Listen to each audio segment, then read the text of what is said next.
मी ज्योती मच्छीवार श्रीवारी संघाकडून आपल्याला व्यंकटेश विजय ग्रंथाचा अध्याय 9 वाचून दाखवणार आहे। तरी हा व्हिडिओ आपण सबस्क्राईब करावा।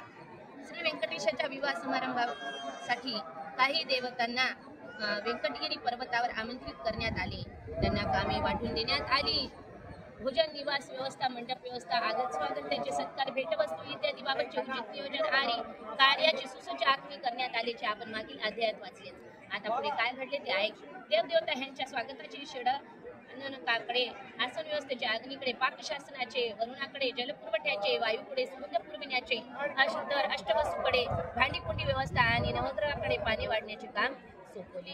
हळूहळू एक एक करीत सर्व देवदेवता ह्या व्यंकटगिरी पर्वतावर जमू लागल्या, वराडी जमू लागले। सगळीकडे आनंदी आनंद आणि उत्साह नुसता भरून वाहत होत असताना श्री व्यंकटेश स्वतः मात्र तेवढा प्रसन्न आणि आनंदी दिसत नव्हता। अखेर कुणीतरी तो प्रश्न नारायणांना म्हणजेच व्यंकटेशाच केलाच, तेव्हा आता तुमचा विवाह पद्मावतीशी संपन्न होणार असताना आपण कसे प्रसन्न हवेत? हा, मग ही अशी मुखावर दुःखाची छाया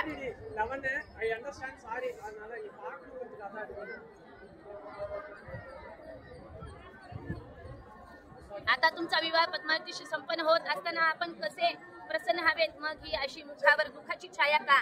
काय दुःख आहे? काय कमतरता आहे? लग्न समारंभासाठी लागणारे धन पण कुबेराने देवदेवताच्या साक्षीने दिलं आहे ना, मग आता ही दुसरी चिंता कुणाची काही कळेल का?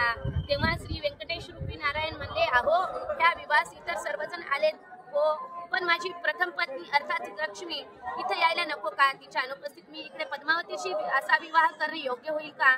तेव्हा झाले। देवाची ही इच्छा कळली आणि मग ह्या श्री महालक्ष्मीला आमंत्रित करून घेण्याच्या अवघड कामगिरीवर सूर्यनारायणाला पाठवण्यात आले। सूर्यनारायणाने कोल्हापूर येथे जाऊन हर प्रयत्ने देवी लक्ष्मीची समजूत घातली। नारायण तुझेच आहेत, व्यंकटेश हा त्यांचा कलियुगातील अवतार आहे। पद्मावती ही रामायणातील वेदवती आहे, तिच्याशी त्यांनी या अवतारात विवाह केला नाही, कारण देवी तू त्यावेळी सीता रूपात होतीस होय ना? मग ह्या अवतारात व्यंकटेश व पद्मावती विवाह व्हायला नको का?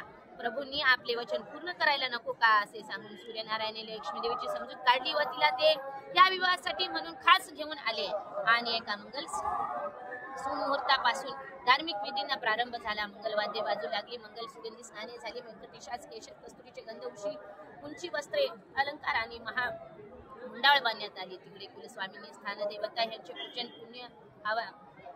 पुण्य हवा वचन, देवदेवक इत्यादी कार्यक्रम चालू केले। भोजनावळी उठू लागल्या, सुंदर सुवासिनी मग आणि रसास्वादाने पोटे भरू लागली। अग्निदेवांनी स्वामी तीर्थातील पवित्र जलाने अन्न शिजवले, आकाश तीर्थाच्या जलाने खीर, देवतीर्थाने भाज्या तयार केल्या, पांडव तीर्थापासून ते थेट मल्लिकार्जुन तीर्थापर्यंत पंक्ती कसल्या। सर्व वराडी मंडळीकडे व्यंकटेश आणि बकुलादेवी यांनी जातीने लक्ष देऊन सर्वांना काय हवे काय नक्की ते पाहून सर्वांना संतुष्ट केले। सर्व लोकांना जेवणे झाल्यावर शेवटी ब्रह्मा, सरस्वती, शिव पार्वती, बकुलादेवी, वराहस्वामी, लक्ष्मी, नारद, गरुड, हनुमंत आणि स्वतः श्रीहरी अर्थात व्यंकटेश यांनी भोजन केले। नारायणपूरला जात असताना वाटेत शुकमुनींचा आश्रम लागला। मंडळी ह्यांच्या दर्शनासाठी गेली। त्या रात्री शुकमुनींच्या आश्रमातच राहून त्यांच्याकडील भोजनाचा आनंद घेतला। दुसरे दिवशी शुकमुनींचे आशीर्वाद घेऊन त्यांना सोबत नेऊन देवाचे वराड हे लग्न सोहळ्यासाठी आकाश राजाच्या नगरीकडे मार्गस्थ झाले।